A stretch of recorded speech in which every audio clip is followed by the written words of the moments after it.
Good morning friends, मैं विकास शिक्षा ocean में तथा इंडियन ज्योग्राफी के मेगा सीरीज में आप सभी का स्वागत करता हूं।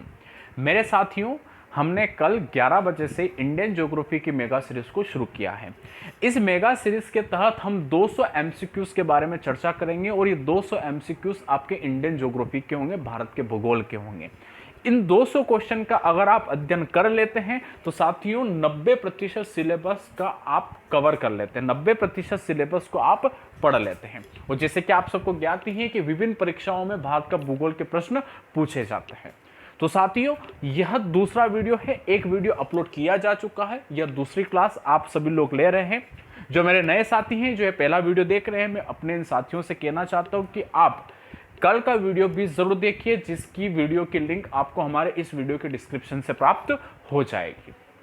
मेरे साथियों, आप सभी लोग शिक्षा ओशन को जरूर सब्सक्राइब कीजिए और सब्सक्राइब बटन के बगल में बेल आइकन का बटन है, आप जरा उसको प्रेस कीजिएगा ताकि वीडियो के नोटिफिकेशन आप तक पहुंच सके। मेरे साथियों, शिक्षा ओशन का जो यूट्यूब चैनल है, यह आपके लिए यूपीएससी, एमपीपीएससी, एसएससी, रेलवे और जितनी भी सेंट्रल और स्टेट गवर्नमेंट की कंपटीशन की एग्जाम होती है उन सब की प्रिपरेशन करवाता है। और वर्तमान में हम यूपीएससी, एमपीपीएससी, एसएससी को टारगेट करते हुए कुछ वीडियोस बना रहे हैं। तो मेरे साथियों, आप हमारा साथ जरूर दीजिएगा। हमारे प्रयास आपके लिए ही हैं, तो आप हमारे इन प्रयासों को लाइक और शेयर जरूर कीजिएगा। मेरे साथियों, शिक्षा ओशन के इस वीडियो के डिस्क्रिप्शन में आपको हमारे फेसबुक पेज की लिंक प्राप्त होगी। उस लिंक पर जाकर आप शिक्षा ओशन के फेसबुक पेज को लाइक जरूर कीजिएगा। साथियों, आपको इसी वीडियो के डिस्क्रिप्शन में इंस्टाग्राम चैनल की भी लिंक अवेलेबल करवाई गई है। उस लिंक पर जाकर आप हमारे इंस्टाग्राम चैनल को फॉलो कीजिएगा। साथियों, टेलीग्राम चैनल आपके लिए मोस्ट इंपॉर्टेंट इसलिए रहने वाला है क्योंकि टेलीग्राम चैनल से हम आपको स्टडी मटेरियल प्रोवाइड करवाते हैं। तो आप सभी लोग हमारे टेलीग्राम चैनल को जरूर ज्वाइन कीजिएगा। साथियों, हमारे शिक्षा ओशन का ब्लॉग है जिसकी लिंक इस वीडियो के डिस्क्रिप्शन से प्राप्त हो जाएगी। उस लिंक पर जाकर आप हमारे ब्लॉग पर विजिट कीजिए, जहां पर आपको इंडियन ज्योग्राफी की मेगा सीरीज का पूरा पीडीएफ इस सीरीज के लास्ट में प्राप्त हो जाएगा। यानी सारे वीडियो हम बनाकर पढ़ लेंगे, उसके पश्चात हम आप लोगों को इन सारे वीडियो के पीडीएफ प्रोवाइड करवाएंगे। दूसरी बात मेरे साथियों, इस ब्लॉग पर आपको भारतीय संविधान की मेगा सीरीज के पीडीएफ प्राप्त हो जाएंगे। भारतीय संविधान की मेगा सीरीज शाम को 6 बजे क्लास में हम पढ़ रहे हैं। जो मेरे नए साथी हैं वो शाम को 6 बजे की क्लास भी लीजिए, और जो मेरे पुराने साथी हैं जो अभी शाम की 6 बजे की क्लास नहीं ले रहे हैं, मैं उनसे कहना चाहता हूं कि भारतीय संविधान भी आपके लिए अति महत्वपूर्ण है, इसलिए आप उसकी क्लासेस भी लीजिए।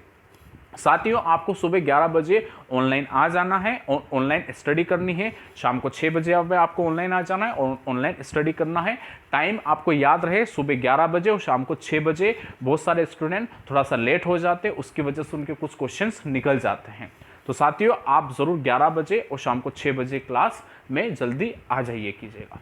तो मेरे साथियों, इस क्लास को शुरू करने से पहले आप सभी लोग इस क्लास को लाइक कर दीजिए और इस क्लास को शेयर कर दीजिए ताकि अधिकांश मात्रा में हमारे छात्र इन वीडियो का उपयोग कर सके, इस वीडियो को पढ़ सके। तो चलिए साथियों, आज की क्लास का पहला प्रश्न, आज के सेशन का पहला क्वेश्चन आपकी स्क्रीन पर। पहला क्वेश्चन है, कहता है कि निम्नलिखित में से कौन सा कथन गलत है। ठीक है, यानी 4 हमारे सामने कथन हैं, इनमें से कहा जा रहा है कि कौन सा कथन गलत है। पहला, खासी और मिजो पहाड़ियाँ पटकाई श्रेणी का हिस्सा हैं। आप में से अधिकांश छात्रों ने खासी पहाड़ियों का नाम, मिजो पहाड़ियों का नाम या पटकाई श्रेणी का नाम सुना होगा। नहीं सुना है तो आप बिल्कुल भी चिंता मत कीजिए, आपकी चिंताओं का समाधान करने के लिए मैं हूं। तो आप ध्यानपूर्वक सुनिएगा कि भारत का नॉर्थ ईस्ट इलाका यानी उत्तर पूर्वी जो राज्य हैं, जिसमें से मिजोरम, मणिपुर, नागालैंड, असम, ठीक है, अरुणाचल प्रदेश, ये जो आपके नॉर्थ ईस्ट के जो राज्य हैं, इन राज्यों में खासी, जयंतिया, गारो, मिजो, ये कुछ पहाड़ियाँ स्थित है और उन्हीं पहाड़ियों में एक श्रेणी स्थित है, पटकाई श्रेणी। ठीक है साथियों, अब हमसे ये कहा जा रहा है कि गारो और मिजो पहाड़ियाँ पटकाई श्रेणी का हिस्सा है। तो बिल्कुल मेरे साथियों, पटकाई श्रेणी जो कि आपके भारत और म्यांमार की प्राकृतिक सीमा बनाती है, उस पटकाई श्रेणी का हिस्सा गारो और मिजो है। अधिकांश भाग इसका म्यांमार में है और पटकाई श्रेणी भारत के नागालैंड, मणिपुर, मेघालय और मिजोरम में स्थित है। मैं आप लोगों को डिटेल से हर एक क्वेश्चन समझा रहा हूं, आप ध्यानपूर्वक क्वेश्चन को समझिए और साथ में नोट्स बनाते रहिए। जो मैं आपको एक्स्ट्रा चीजें जो बताता हूं उनको नोट कर लीजिए। मैं ये कह रहा हूं कि पटकाई श्रेणी भारत और म्यांमार के मध्य स्थित है, सीमा बनाती है, और पटकाई श्रेणी भारत के नागालैंड, मणिपुर, मेघालय और मिजोरम में स्थित है। और इसी पटकाई श्रेणी पर गारो, खासी और मिजो पहाड़ियां स्थित हैं। इसका तात्पर्य यह हो गया कि पहला कथन बिल्कुल सही है, किंतु हमसे प्रश्न क्या पूछा गया है कि गलत कथन निकालना है, सही कथन नहीं निकालना है। तो ए वाला तो सही हो गया, इसका तात्पर्य यह है कि ए वाला आंसर नहीं है। बी वाला, फांगपुई मिजो हिल का सबसे ऊंचा स्थान है, बिल्कुल सही है दोस्तों। जो मिजो हिल है उस मिजो हिल का सबसे ऊंचा स्थान फांगपुई है। और मेरे साथियों, फांगपुई पर एक राष्ट्रीय उद्यान भी स्थित है जिसका नाम है ब्लू माउंटेन राष्ट्रीय उद्यान। ठीक है, क्या नाम है? ब्लू माउंटेन राष्ट्रीय उद्यान फांगपुई पर स्थित है, ये याद रखिएगा। मिजोरम में स्थित है मिजो हिल, जिसकी सबसे ऊंची चोटी फांगपुई है। ठीक है, तो बी वाला ऑप्शन भी आपका बिल्कुल सही है, किंतु हमें निकालना क्या है? एक असत्य कथन निकालना है, एक गलत कथन निकालना है। अब जरा हम सी की तरफ देखते हैं।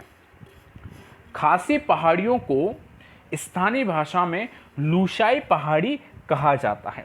मेरे साथियों, सी वाला कथन गलत इसलिए हो जाएगा क्योंकि आपके स्थानीय भाषा में लुशाई पहाड़ियां खासी पहाड़ियों को नहीं, मिजो पहाड़ियों को कहा जाता है। किसे कहा जाता है? मिजो पहाड़ियों को। ठीक है, खासी पहाड़ियों को नहीं। ठीक है, तो सी वाला कथन आपका क्या हो गया? गलत हो गया। तो इस अनुसार प्रश्न क्रमांक 21 का और आज के सेशन के पहले क्वेश्चन का राइट आंसर सी वाला हो जाएगा। तो साथियों, समझ में आया ना आप लोगों को कि मिजो जो पहाड़ियां हैं उन पहाड़ियों को स्थानीय भाषा में लुशाई पहाड़ियां कहा जाता है, जबकि यहां पर खासी पहाड़ियां लिखी थी, खासी को नहीं कहा जाता है। ठीक साथियों, तो प्रश्न क्रमांक 21 का सही उत्तर है सी वाला। चले साथियों, अब चलते हैं प्रश्न क्रमांक 22 पर। अब प्रश्न क्रमांक 22 हमसे क्या पूछ रहा है? अगर साथियों आपको किसी प्रश्न का उत्तर ज्ञात हो तो आप कमेंट बॉक्स में जरूर उत्तर दीजिए, नहीं ज्ञात हो तो भी प्रयास कीजिए।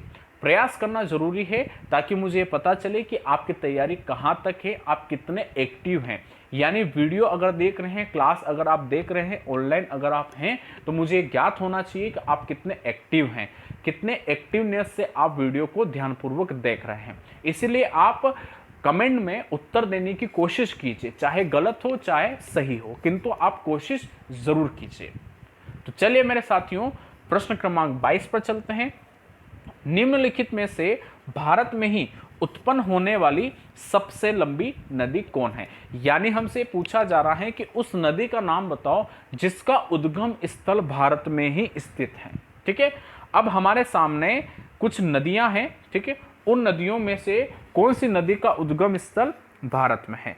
किंतु आप लोगों को मैं एक बात फिर से कह दूं कि प्रश्न को ध्यानपूर्वक देखना है और प्रश्न को ध्यानपूर्वक सुनना है।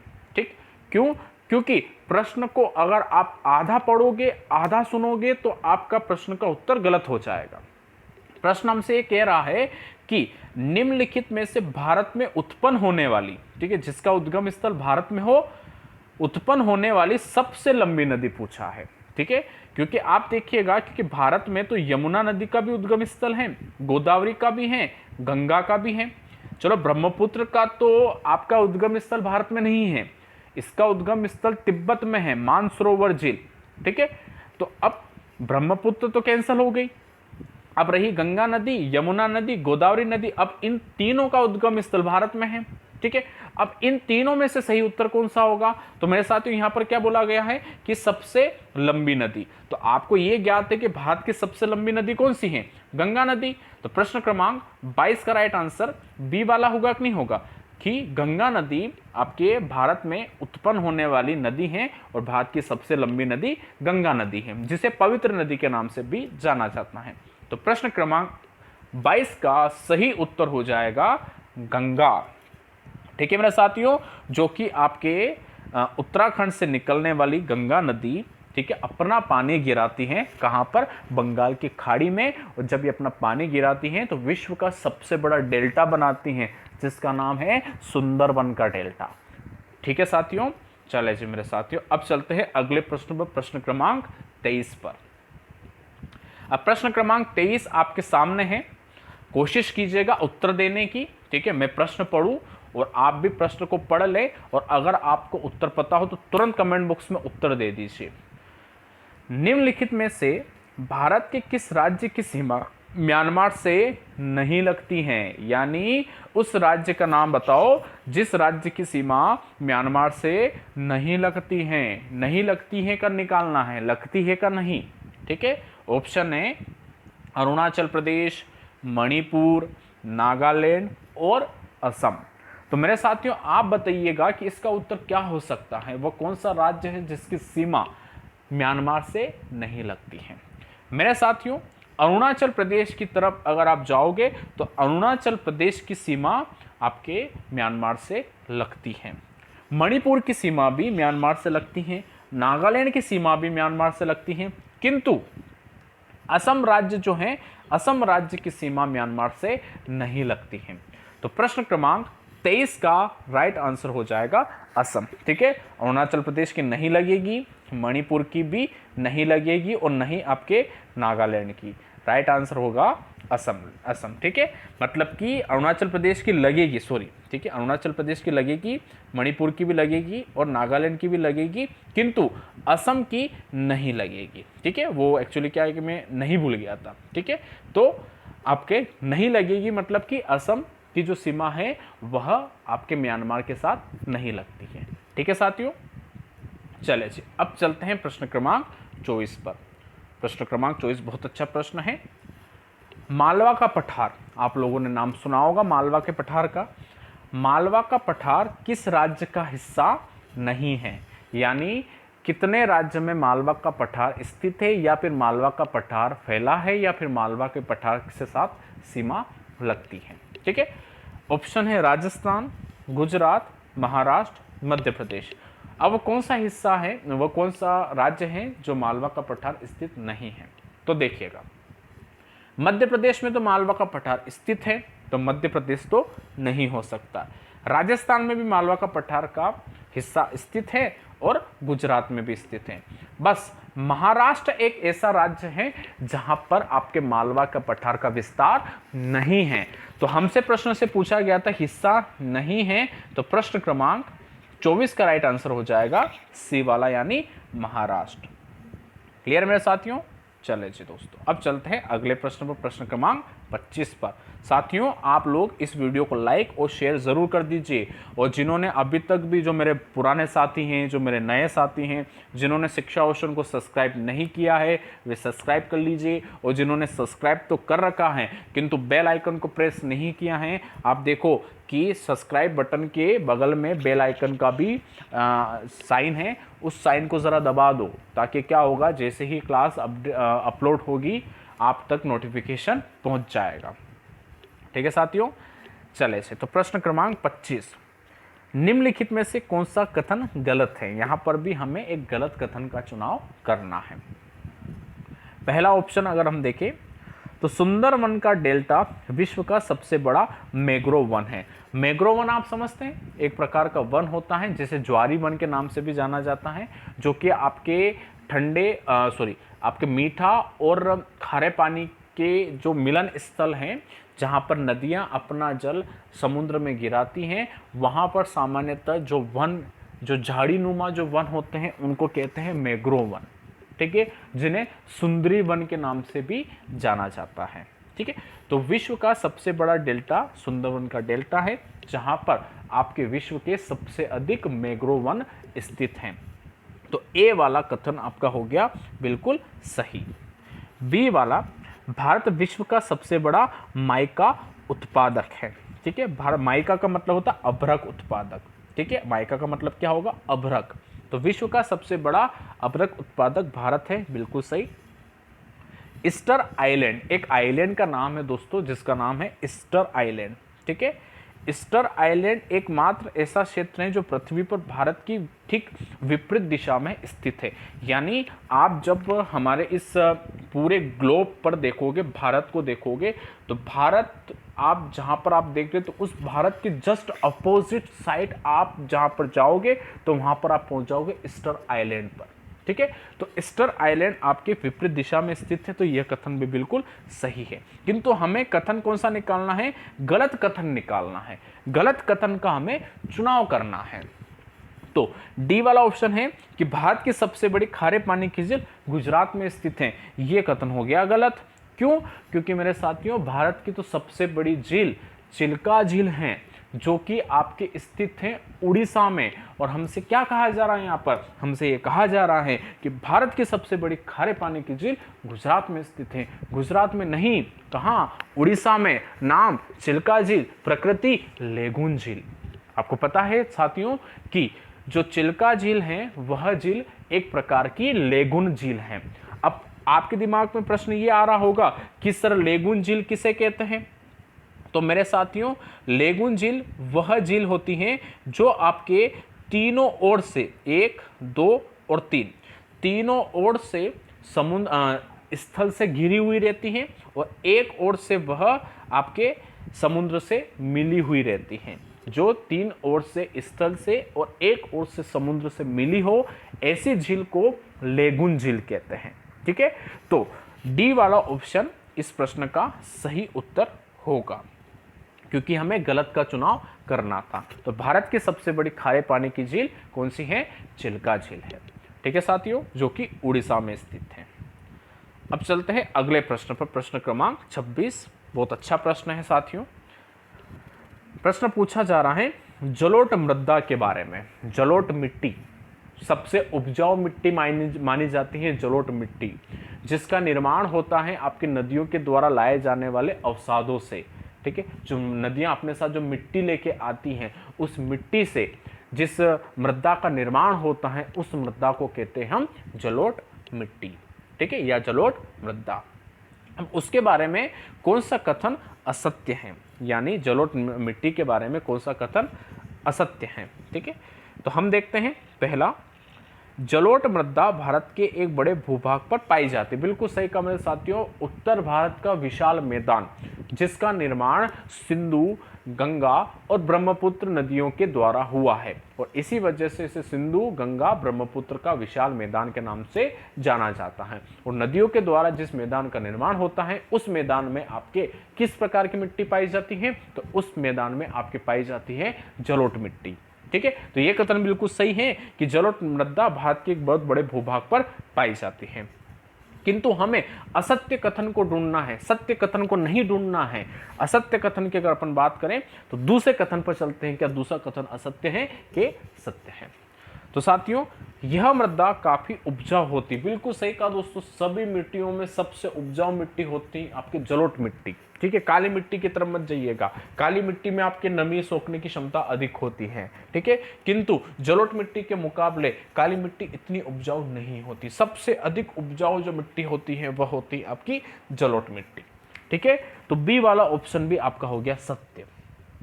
सी वाला, इसमें नाइट्रोजन की कमी होती है या फास्फोरस होती है। ठीक है, बिल्कुल सही कहा दोस्तों कि जो आपके जो मिट्टी होती है, जो जलोढ़ मिट्टी होती है, इस जलोढ़ मिट्टी में आपकी कमी पाई जाती है नाइट्रोजन की। और एक और चीज़ मैं आपको ये बता दूं दोस्तों, भारत की जो अधिकांश मिट्टियां हैं, उन सभी अधिकांश मिट्टियों में आपके जलोढ़ जो नाइट्रोजन होती है, उस नाइट्रोजन की कमी पाई जाती है। ठीक है, तो अब बिल्कुल सही कथन कहा है, सी वाला भी कथन बिल्कुल सही है, किंतु हमें एक असत्य कथन की खोज है। अब डी वाला, इसमें क्ले की मात्रा अधिक होती है और यह नाम को ज़्यादा समय, नाम का मतलब यहाँ पर नमी है मेरे साथियों, ये थोड़ा सा मिसप्रिंट हो गया है। ठीक है, यह है नमी। ठीक है, नमी को ज़्यादा समय तक रख सकती है। मेरे साथियों, यह जो जलोढ़ मिट्टी है, यह नमी को अधिक समय तक नहीं सोख सकती है। सबसे अधिक जो नमी को सोखने वाली जो मिट्टी होती है वह होती है काली मिट्टी। तो यह कथन हो गया आपका असत्य, और हमें असत्य कथन की ही खोज थी। तो प्रश्न क्रमांक 26 का राइट आंसर हो जाएगा डी वाला। ठीक है साथियों, चले जी अब चलते हैं अगले प्रश्न पर। प्रश्न क्रमांक 27, निम्नलिखित में से भारत का सबसे कम ऊंचाई वाला क्षेत्र कौन सा है? ठीक है, हमेशा याद रखिएगा मेरे साथियों कि ऊंचाई हमेशा समुद्र तल से मापी जाती है। कहां से मापी जाती है? समुद्र तल। आपको पता है समुद्र तल किसे कहते हैं? तो जरा ध्यानपूर्वक आप देखिए। आपको यह पता है कि स्थल पर ही समुद्र पाया जाता है। स्थल पर ही क्या पाया जाता है? समुद्र पाया जाता है। अब ये हो गया आपका स्थल, ठीक है, और इसके ऊपर पाया जाता है जल यानी समुद्र। तो समुद्र का जो ऊपरी हिस्सा होता है यह कहलाता है तल। क्या कहलाता है? तल। और सबसे नीचे जो हिस्सा होता है वह कहलाता है नीतल। कौन सा? नीतल। ठीक है, तो हमेशा याद रखिएगा ऊंचाई नापी जाएगी तल से, मतलब कि इस वाले हिस्से से। तो कहा जा रहा है कि निम्नलिखित में भारत का सबसे कम ऊंचाई वाला क्षेत्र कौन सा है? ऑप्शन है कुट्टानाद केरल, सौराष्ट्र कर्नाटक, कोरोमंडल तमिलनाडु, मालाबार केरल। तो राइट आंसर क्या हो सकता है? तो मेरे साथियों इसका राइट आंसर होगा ए वाला कुट्टानाद केरल। ये समुद्र तल से मात्र 2.2 मीटर, ठीक है, नीचे स्थित है, यानी आपके यह समुद्र तल से भी नीचे आता है, इसलिए यह भारत का सबसे कम ऊंचाई वाला क्षेत्र हो गया। तो ए वाला ऑप्शन इसका सही ऑप्शन होगा। चले मेरे साथियों अब चलते हैं अगले प्रश्न पर। बहुत अच्छा प्रश्न है। भारत की स्थलीय सीमा कितने देशों से लगती है? ठीक है, बहुत अच्छा प्रश्न है, बहुत बेसिक क्वेश्चन है। आप लोगों को अगर इस प्रश्न का उत्तर पता हो तो ज़रूर कमेंट बॉक्स में दीजिए। मैं आप सभी लोगों को 10 सेकंड का समय देता हूं, आप तुरंत मुझे इसका उत्तर दीजिएगा। इतने में जिन साथियों ने अभी तक शिक्षा ओशन को सब्सक्राइब नहीं किया है वे सभी लोग सब्सक्राइब कर लीजिए, इस वीडियो को लाइक और शेयर कर दीजिए। तो मेरे साथियों प्रश्न क्रमांक 28 का राइट आंसर होगा 7। ठीक है, क्यों? क्योंकि 7 ऐसे देश हैं जिसकी स्थलीय सीमा भारत के साथ लगती है, जिसमें अगर मैं गिनाऊं तो पाकिस्तान, बांग्लादेश, चीन, नेपाल, म्यांमार, भूटान और अफगानिस्तान। ठीक है, इन सातों के साथ भारत की स्थलीय सीमा लगती है। तो प्रश्न क्रमांक 28 का राइट आंसर हो जाएगा बी वाला 7। ठीक है मेरे साथियों, चले अगले प्रश्न पर चलते हैं। प्रश्न क्रमांक 29, क्षेत्रफल के मामले में निम्नलिखित में से कौन सा देश भारत से बड़ा नहीं है? प्रश्न क्या पूछा जा रहा है कि क्षेत्रफल के मामले में से निम्नलिखित में से कौन सा देश भारत से बड़ा नहीं है? ठीक है, ऑस्ट्रेलिया, ब्राजील, कनाडा, इंडोनेशिया। तो मेरे साथियों ऑस्ट्रेलिया भारत से क्षेत्रफल के रूप में बड़ा है, ब्राजील भी बड़ा है और कनाडा भी बड़ा है, किंतु इंडोनेशिया भारत से छोटा है। और प्रश्न क्या पूछा जा रहा है कि भारत से बड़ा नहीं है, यानी भारत से छोटा है। तो प्रश्न क्रमांक 29 का राइट आंसर हो जाएगा सी वाला इंडोनेशिया। ठीक है साथियों, आपको पता होना चाहिए कि क्षेत्रफल की दृष्टि से विश्व का सबसे बड़ा जो देश है वह है रूस। ठीक है, और क्षेत्रफल की दृष्टि से भारत का स्थान आता है 7वें नंबर पर। सर्वप्रथम आता है रूस, दूसरा कनाडा, तीसरा अमेरिका, चौथा चाइना, पांचवा ऑस्ट्रेलिया और छठा ब्राजील और सबसे मतलब कि 7वें नंबर पर आता है भारत।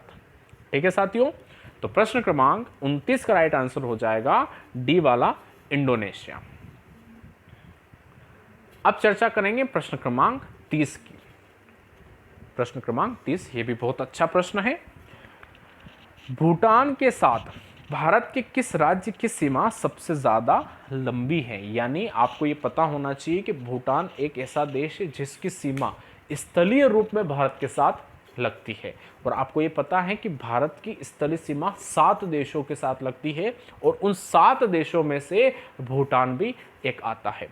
अब आप मुझे कमेंट बॉक्स में तुरंत ये बताइएगा कि भूटान की राजधानी क्या है। ठीक है, भूटान की राजधानी है क्या, और मैं आपको बताऊंगा कि भूटान के साथ वह कौन सा राज्य है जिसकी सीमा सबसे लंबी लगती है। आप मुझे सिर्फ ये बताओ कि भूटान की राजधानी क्या है। ठीक है साथियों, चले जी, तो अब देखते हैं कि किस राज्य की सीमा सबसे ज्यादा लगती है। असम, सिक्किम, अरुणाचल प्रदेश या पश्चिम बंगाल। तो मेरे साथियों, अगर हम बात करें तो हम डेटा देख लेते हैं। ठीक है, तो अगर हम बात करें हम पश्चिम बंगाल की, तो पश्चिम बंगाल की सीमा भूटान के साथ लगती है और 183 किलोमीटर सीमा लगती है। अरुणाचल प्रदेश की बात करें तो 212 किलोमीटर। इसके पश्चात अगर हम सिक्किम की बात करें तो 32 किलोमीटर, और अगर हम असम की बात करें तो असम की सीमा लगती है आपके 267 किलोमीटर। ठीक है, तो इस हिसाब से सबसे ज़्यादा डेटा असम का है। तो प्रश्न क्रमांक 30 का सही उत्तर हो जाएगा असम, यानी भूटान के साथ सबसे लंबी सीमा लगाने वाला राज्य असम है। ठीक है मेरे साथियों, चलिए जी दोस्तों, अब चलते हैं अगले प्रश्न की ओर। अभी तक भी आप में से किसी भी साथी ने इस वीडियो को लाइक नहीं किया है तो इस वीडियो को लाइक ज़रूर करो साथियों, और वीडियो को शेयर भी कर दो, और शिक्षा ओशन को सब्सक्राइब और बेल आइकन को प्रेस कर दीजिए। अब बात करेंगे प्रश्न क्रमांक 31 यानी 31 की। प्रश्न है, खारदुंग ला पर्वतीय दर्रा किस राज्य में स्थित है। अब आपको मैं यहाँ पर एक चीज़ बताना चाहता हूँ, ला और दर्रा। ठीक है, दर्रा किसे कहते हैं, पास किसे कहते हैं। पास का मतलब, दर्रे का मतलब होता है कि एक प्राकृतिक रास्ता, एक पर्वत है साथियों। ठीक है, इस पर्वत पर अगर कोई नदी आपका बहकर रास्ता बना देती है, नदी जाकर उस पर्वत को काट देती है, तो वहाँ पर एक प्राकृतिक रास्ता बनता है। उस प्राकृतिक रास्ते को कहते हैं दर्रा। ठीक है, और उस दर्रे को लोकल लैंग्वेज में कहा जाता है ला, यानी ला का मतलब होता है दर्रा।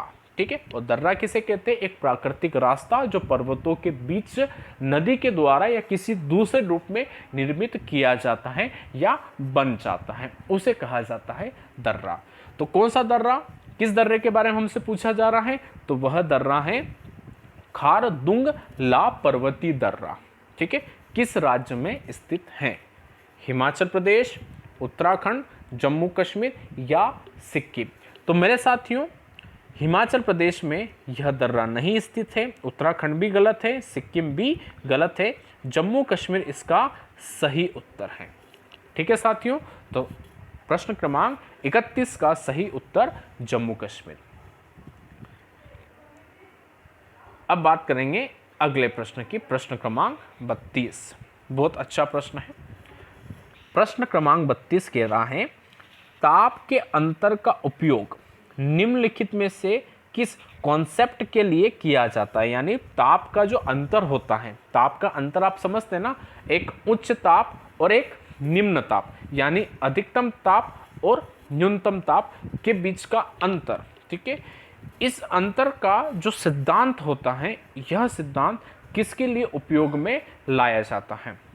ऑप्शन, मानसून, जेट स्ट्रीम, चक्रवात या मरुस्थली तूफान। तो मेरे साथियों जरा आप ध्यानपूर्वक यहाँ पर देखिएगा, जेट स्ट्रीम। ठीक है, जेट स्ट्रीम एक प्रकार की हवा होती है, एक प्रकार की पवन होती है।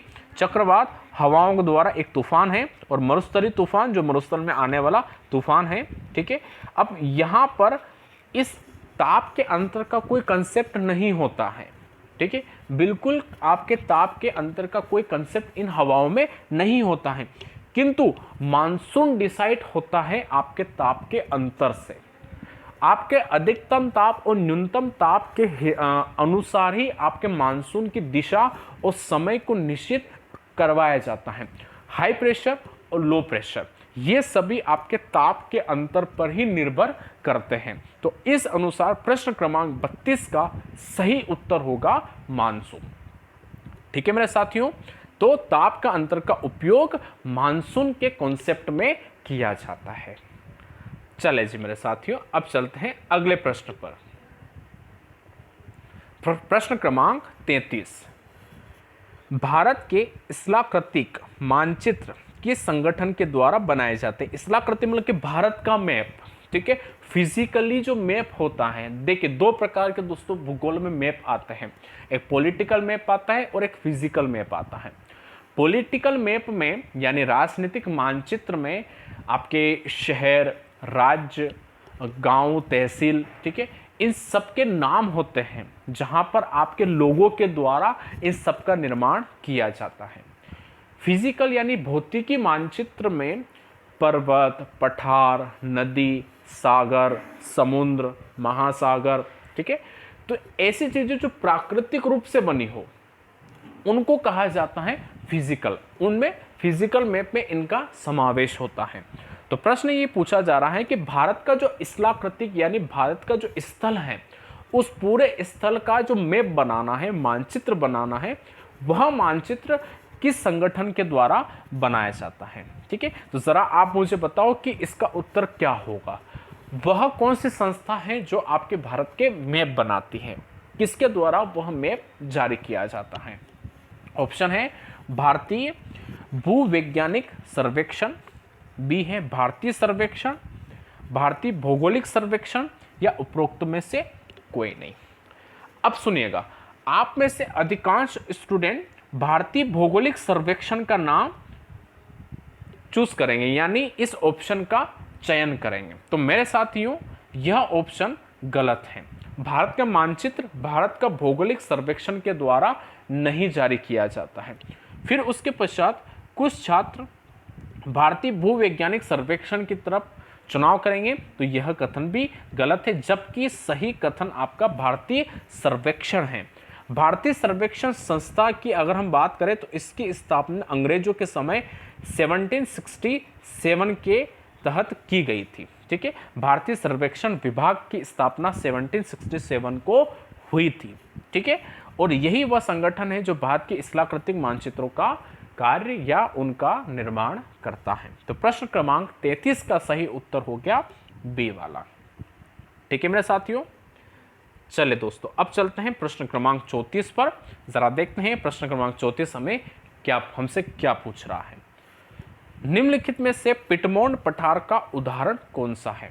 पिटमोंड पठार एक प्रकार का पठार है दोस्तों, जिसका नाम है पिटमोंड पठार। ठीक है, अब आप लोग मुझे कमेंट बॉक्स में तुरंत ये बताइएगा कि पिटमोंड का पठार कहाँ स्थित है, किस देश में पिटमोंड का पठार स्थित है। ठीक है, अब हमसे पूछा जा रहा है कि पिटमोंड पठार का उदाहरण यानी एक पठार को कंपेयर किया है पिटमोंड के पठार से, तो वह पठार कौन सा है जिससे हमने कंपेयर किया है? ऑप्शन है तिब्बत का पठार, बोलिवियन पठार, मालवा का पठार, या लद्दाख का पठार। तो मेरे साथियों राइट आंसर है मालवा का पठार। इस वजह से क्योंकि पिटमोंड पठार भी एक तरफ से पर्वत से घिरा हुआ है, और मालवा का पठार भी एक तरफ से पर्वत से घिरा हुआ विंध्याचल और आपके सतपुड़ा। ठीक है, विंध्याचल सतपुड़ा पर्वतमाला से घिरा हुआ है कौन? मालवा का पठार। तो इस हिसाब से पिटमोंड पठार का उदाहरण मालवा का पठार है। तो प्रश्न क्रमांक 34 का सही उत्तर मालवा का पठार। ठीक है साथियों, चले जी दोस्तों अब चलते हैं अगले प्रश्न पर, प्रश्न क्रमांक 35। ठीक है, अब ऐसे प्रश्न आपकी परीक्षा में आते हैं साथियों और ये हमें कंफ्यूज करते हैं और हमसे समय की मांग भी बहुत ज़्यादा करते हैं। ठीक है, इनमें समय लगता है, इनमें हर चीज़ को थोड़ा सा देखना पड़ता है, हर एक शब्द को थोड़ा ध्यानपूर्वक सोचना और समझना पड़ता है। ठीक है, तो अब ध्यानपूर्वक देखिएगा। हमसे प्रश्न ये बोल रहा है दक्षिण से उत्तर की दिशा की ओर, यानी नीचे से ऊपर की तरफ, भारत का पूरा मैप देखो तो नीचे से ऊपर की बोल रहा, दक्षिण से उत्तर की ओर दिए गए बंदरगाहों को व्यवस्थित कीजिए।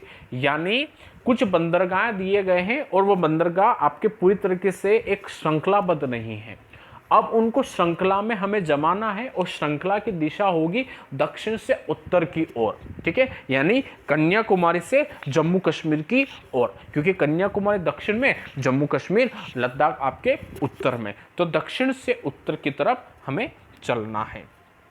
तो कोचिन, तिरुवनंतपुरम, कालीकट, मंगलोर, कालीकट, तिरुवनंतपुरम, कोचिन, मंगलोर, या तिरुवनंतपुरम, कोचिन, कालीकट, मंगलोर, या त्रिवेंद्रमपुरम, कालीकट, मंगलो, कोचिन। ठीक है, अब इसका उत्तर क्या हो सकता है? तो मेरे साथियों इसका उत्तर होगा सी वाला, तिरुवनंतपुरम, कोचिन, कालीकट, मंगलोर। ठीक है, ये इसका पूरा एक सीक्वेंस है। ठीक है, जो आपके दक्षिण से उत्तर की दिशा में सही क्रम में जमा हुआ है। तिरुवनंतपुरम, उसके बाद कोचिन, फिर उसके बाद कालीकट, फिर उसके बाद मंगलोर। ठीक है साथियों, तो प्रश्न क्रमांक 35 का सही उत्तर हो गया सी वाला। ठीक है साथियों, चले से अब चलते हैं अगले प्रश्न की तरफ। अगला प्रश्न आप लोगों से ये पूछ रहा है कि निम्नलिखित में से किस मठ को गलदे नामगे लहत से कहा जाता है? ठीक है, किस मठ को गलदे नामगे लहत से कहा जाता है? अब ये मठ कौन सा मठ, किसके मठ के बारे में बात कर रहे हैं? तो मेरे साथियों यह मठ बौद्ध धर्म के मठ के बारे में बात कर रहा है। ठीक है, कौन सा धर्म? बौद्ध धर्म के जो मठ होते हैं उस मठ के बारे में हमसे पूछा जा रहा है। ठीक है, इस मठ का नाम दिया हुआ है और कहा जा रहा है कि कहाँ पर स्थित है या फिर किसे कहा जाता है। ऑप्शन है हमीस मठ, तवांग मठ, बोमडीला मठ या नामद्रो लिंग मठ। अब इसमें से वह कौन सा मठ है जिसे गलदे नामगे मठ के नाम से जाना जाता है? तो दोस्तों वह मठ है तवांग मठ। याद रखिएगा कौन सा मठ?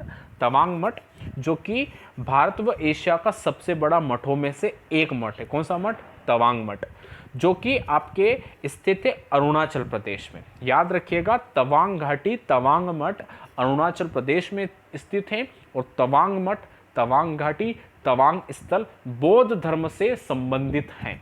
ठीक है, और आपके यहाँ पर बौद्ध विहार हैं। क्या है दोस्तों? बौद्ध विहार। ठीक है, जहाँ पर आपके बौद्ध धर्म के भिक्षुओं का निवास स्थल है। ठीक है, जहाँ पर उनका पूजा पाठ करने का निवास स्थान है, स्थल है, उसे कहा गया है आपका विहार। ठीक है, तो तवांग मठ इसका सही उत्तर होगा। प्रश्न क्रमांक 36 का सही उत्तर तवांग है। और फिर से एक बार कह रहा हूं कि तवांग मठ अरुणाचल प्रदेश में स्थित है, तवांग घाटी में। ठीक है साथियों, तो अब अगले प्रश्न पर हम चलें। तो अब आप देखेंगे अगला प्रश्न, यानी प्रश्न क्रमांक 37। अब प्रश्न क्रमांक 37, अब देखो आप, गोमेद, चाक और पलाइट का एकमात्र उत्पादक राज्य कौन सा है? यह सब आपके चूना पत्थर के एक खनिज पदार्थ हैं। ठीक है, तो ये पूछा जा रहा है कि इनका एकमात्र उत्पादक राज्य, इन सब का एकमात्र उत्पादक राज्य कौन सा है? ठीक है, ऑप्शन राजस्थान, कर्नाटक, गुजरात या तमिलनाडु। ठीक है, तो मेरे साथियों इसका राइट आंसर होगा तमिलनाडु। कौन सा होगा? तमिलनाडु। गोमेद, चाक और पलाइट का एकमात्र उत्पादक जो राज्य हैं, इन तीनों का उत्पादक राज्य वह है तमिलनाडु। तो 37 का राइट आंसर हो गया तमिलनाडु। ठीक है साथियों, अब चलते हैं अगले प्रश्न की तरफ।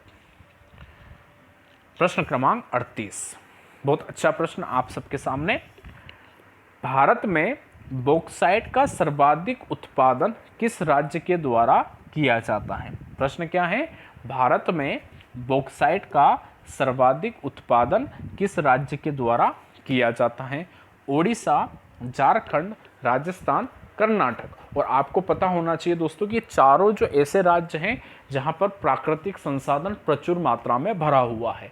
ओडिशा में भी आपके प्राकृतिक जो संसाधन हैं वो अधिक मात्रा में पाए जाते हैं, झारखंड में भी पाए जाते हैं, राजस्थान में भी पाए जाते हैं और कर्नाटक में भी पाए जाते हैं। अब हमसे ये प्रश्न है, हमसे जो प्रश्न पूछा गया है कि भारत में बॉक्साइट जो है, जो प्राकृतिक संसाधन का नाम है बॉक्साइट, वह सर्वाधिक किस राज्य में स्थित है? तो मेरे साथियों ओडिशा में सर्वाधिक मात्रा में उत्पादन किया जाता है बॉक्साइट का। तो प्रश्न क्रमांक 38 का सही उत्तर हो जाएगा ओडिशा। चले साथियों, अब चलते हैं प्रश्न क्रमांक 39 पर। बहुत अच्छा प्रश्न है। भारत की पहली यूरेनियम खदान किस स्थान पर स्थित है? यूरेनियम आपको पता होना चाहिए दोस्तों, ठीक है। यूरेनियम एक तत्व पाया जाता है जो कि विश्व का सबसे महंगा तत्व आपका यूरेनियम है, ठीक है। और इस यूरेनियम तत्व से आपके ऊर्जा बनाई जाती है और इसी यूरेनियम से आपके घातक हथियार भी बनाए जाते हैं। तो भारत की पहली यूरेनियम खदान कौन सी है? ऑप्शन जादूगोड़ा, दूसरा ऑप्शन है आपका तुम्मालापल्ले, तीसरा ऑप्शन है पिचली और डी वाला ऑप्शन है दलभूम। अब इनमें से कौन सा आपकी पहली खदान है यूरेनियम की? आप में से अगर किसी को भी इस प्रश्न का उत्तर पता हो तो आप कमेंट्स में बता सकते हैं कि उसका उत्तर ये है। तो भारत की पहली यूरेनियम खदान की बात करें तो वह है जादूगोड़ा में, ठीक है। और भारत की यूरेनियम सिटी भी जादूगोड़ा को कहा जाता है, याद रखिएगा। किसे कहा जाता है? जादूगोड़ा भारत की पहली यूरेनियम सिटी, भारत की पहली यूरेनियम खदान, जो कि स्थित है आपके झारखंड में। कहाँ स्थित है? झारखंड में। और झारखंड में सिंहभूमि जिले में स्थित है कौन? जादूगोड़ा। इसके पश्चात हम बात करें तुम्मालापल्ले, ठीक है। तुम्मालापल्ले भी एक यूरेनियम खदान है किंतु भारत की पहली नहीं है, ठीक है। तुम्मालापल्ले भी याद रखिएगा यूरेनियम खदान है और यह स्थित है आपके आंध्र प्रदेश में। कहाँ स्थित है? आंध्र प्रदेश में। कभी आपकी परीक्षा में प्रश्न पूछ लिया जाए कि तुम्मालापल्ले नामक यूरेनियम खदान किस राज्य में स्थित है, तो आंध्र प्रदेश में। इसके पश्चात अगर हम बात करें कि पिछली खदान, ठीक है, पिछली खदान, तो पिछली खदान भी आपके यूरेनियम की खदान है और यह स्थित है बिहार में। कहाँ पर? बिहार में स्थित है। उसके बाद दलभूम खदान, दलभूम की अगर अपन बात करें तो दलभूम भी एक आपके यूरेनियम खदान है जो कि आपके स्थित है झारखंड में, ठीक है। झारखंड में सिंहभूमि में यह स्थित है। तो प्रश्न क्रमांक 39 का राइट आंसर हो गया जादूगोड़ा, ठीक है साथियों। अब चलते हैं अगले प्रश्न पर। ताबो मठ किस राज्य में स्थित है? ऑप्शन है अरुणाचल प्रदेश, हिमाचल प्रदेश, जम्मू कश्मीर या सिक्किम, ठीक है। ताबो मठ, ताबो मठ मतलब कि ये भी एक प्रकार का बौद्ध धर्म का मठ है और प्रश्न पूछा गया है कि ताबो मठ किस राज्य में स्थित है।